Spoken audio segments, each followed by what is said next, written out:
La construction de la maison communale de la ville Gauzy, dénommée dès son achèvement édifice communal, a été décidée le 15 octobre 1896 par Jean d'Ormois, qui vient juste d'être élu maire de Montluçon.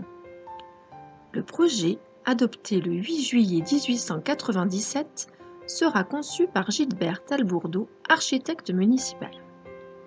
Malheureusement, Jean d'Ormois ne vit pas le terme de cette construction car il mourut moins d'1 an avant son inauguration.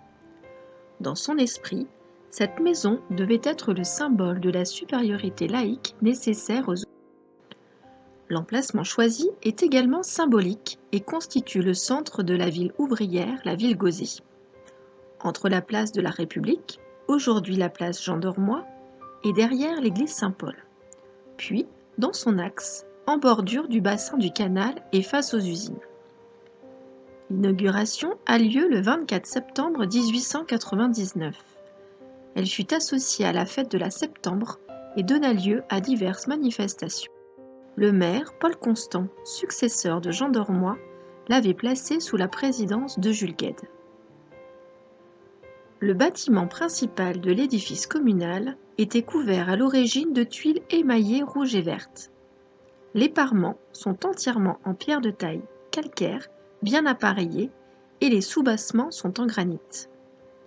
L'ensemble est couronné par une corniche qui encadre un fronton de style classique où l'inscription Maison communale est montée par un cartouche portant les armes de la ville.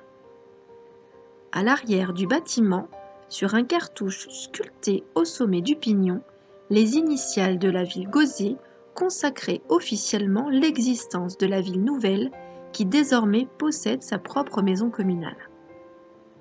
Sa hauteur importante est due à la présence de galeries dans la grande salle de réunion ainsi qu'à la surélévation du sous-sol pour l'aération des cuisines.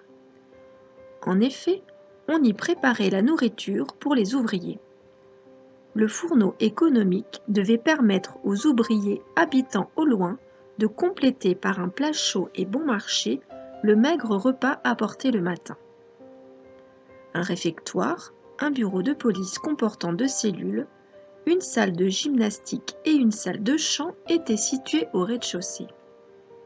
Au premier étage, une salle des fêtes pouvant recevoir 1500 personnes était destinée aux réunions culturelles, syndicales ou politiques susceptibles de favoriser le progrès social. Une charpente métallique constituée de cornières assemblées par des baies et garnies d'ornements de tôle découpés présente les initiales RF pour République française inscrites dans un cercle avec des motifs figurant des rameaux de chêne, symbole de la force. Les galeries larges de 2 mètres, soutenues par des poutrelles de fer, permettaient d'augmenter la capacité d'accueil. L'architecte Gilbert Talbourdeau, dont ce fut la première réalisation, a su donner à l'édifice la noblesse et l'équilibre qui convenaient à l'édifice communal, ardemment souhaité par Jean d'Ormois. Par le jeu des courbes, des arcs en plein cintre des portes et de la baie vitrée, il a adouci la sévérité des lignes horizontales des frises, des corniches et des linteaux. Il importait que l'édifice conserve son caractère imposant afin de manifester par la puissance et la richesse de l'architecture les aspirations et le désir de reconnaissance de la population de la ville Gauzy.